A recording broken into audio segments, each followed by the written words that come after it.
Hello, good morning, good afternoon, at good evening. Maraming salamat sa pag-click ng video. Ngayon, pag-uusapan natin, we will talk about kung meron bang cyber libel sa YouTube. Abangan.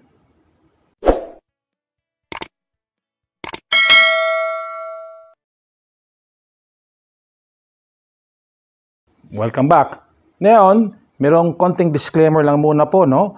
Itong video na to, ang sasabihin ko na yon ay aking opinion lamang at hindi pwede mong hindi ito ibig sabihin na ito ay advice, legal counseling. Ito ay man ang aking opinion at para for educational purposes only. Please lang, do not take my advice and commit what I'm telling you about here in this video. Maraming salamat. Ngayon, ang tanong, meron bang cyber libel sa YouTube? Pero bago natin pag-usapan kung meron man o hindi, let us explain, or talagang let me define, ano ba yung libel? Ang libel po ay defined under the Revised Penal Code. Itong batas na to, sinulat ito noong 1932. Okay, tandaan natin na 1932. Ito importante, mamaya explanation ko. Ngayon, in 1932, the legislators, ay yung Congress doon, nagsulat sila ng batas, yung Penal Code, na sinasabi, ang libel ay isang defamation. Ibig sabihin, plainly speaking, may sinasabi kang masama tungkol sa isang tao. Na ibig sabihin ng masama, depende yan sa tao. Kasi ay ang pagka, how a person is hurt, how a person is defamed, tungkol sa tao yan. His or her own definition or kanyang paano siya nasaktan. Diba?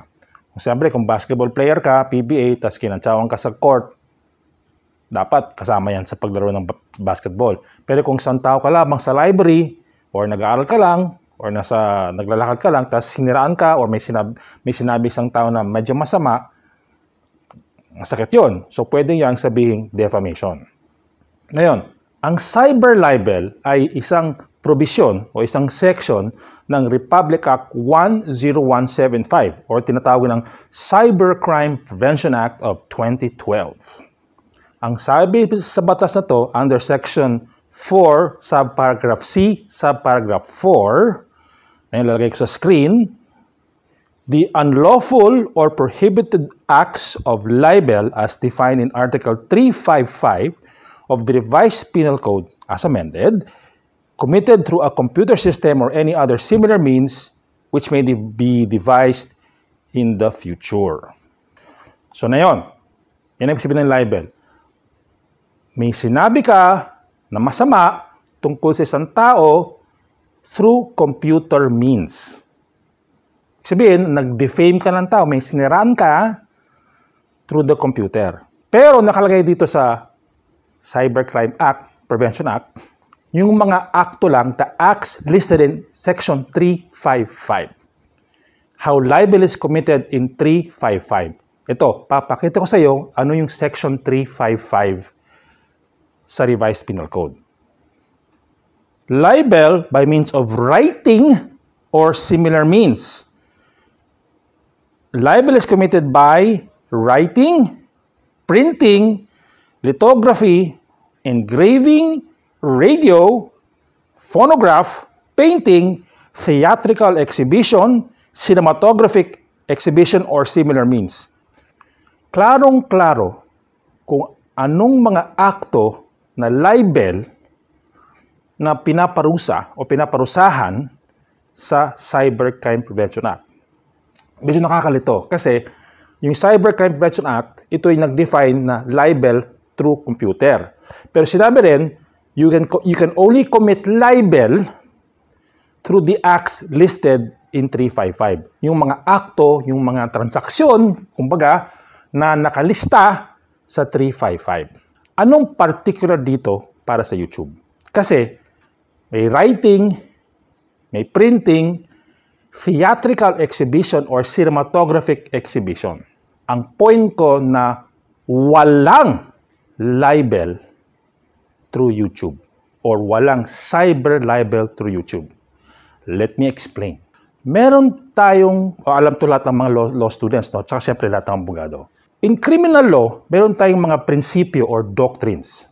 Ang unang doctrine, alam natin lahat, siyempre, you are innocent until proven guilty.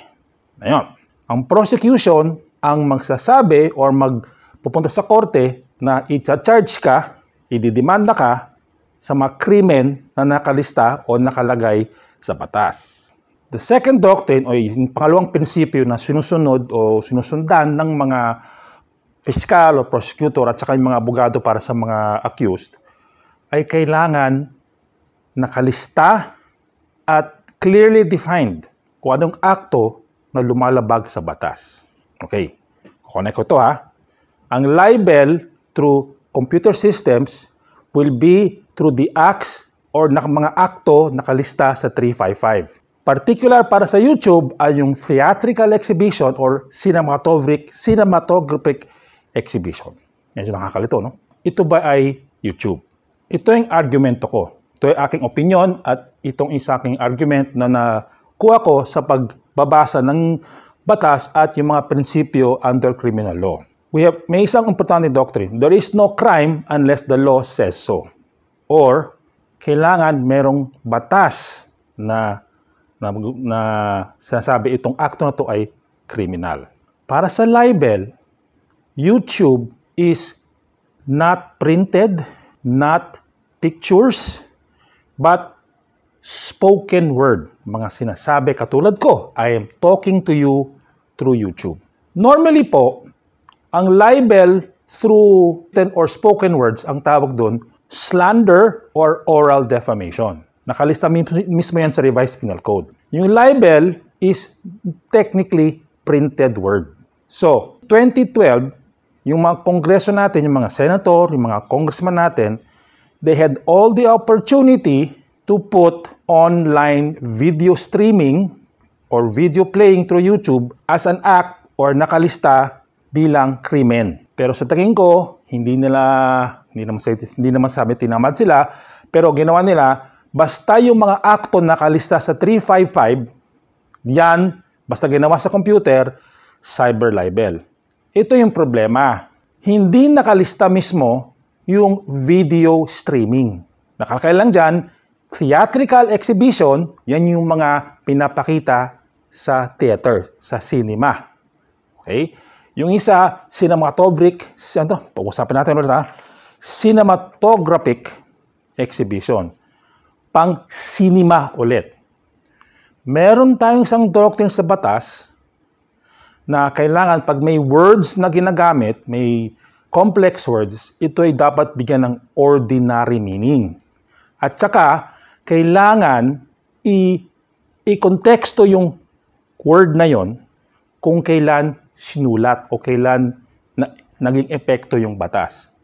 Yung batas na to ay naging epekto noong 1932. Wala pang computer, wala pang internet, pero syempre may cinema at may theater. Kaya pag may sinabi ka sa isang sine, sa isang film, sa isang movie at pinakita sa theater or sa cinema, libel yan under Article 355. Ngayon, may mag-argumento, pero gumamit ka ng computer. Totoo yun. Pero pwede kang gamitin ang computer sa YouTube through printed word like this. Ayun, nakita mo na I printed something, I used words in this video.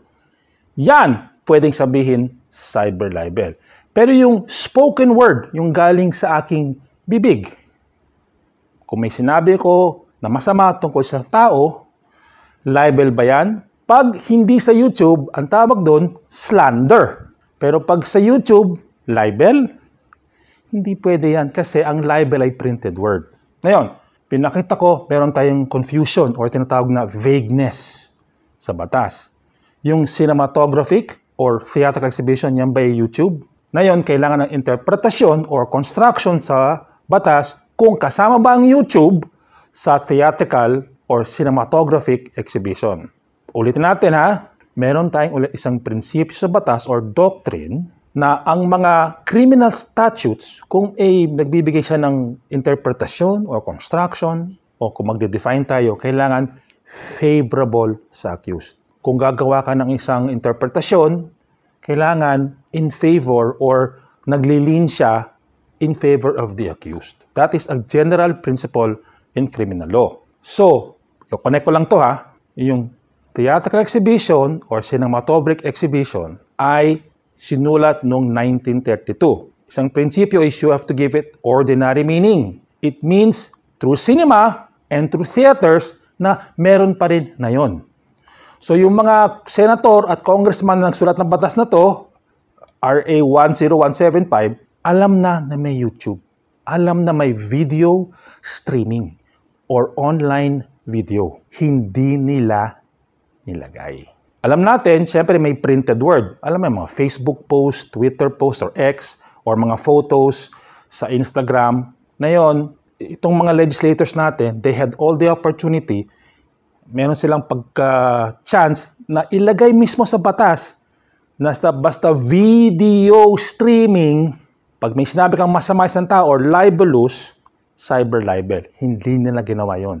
Meron isang case sa jurisprudence sa Supreme Court, alam na nga ng mga legislators na andun siya, pero yan ang intention nila na hindi ilagay sa batas.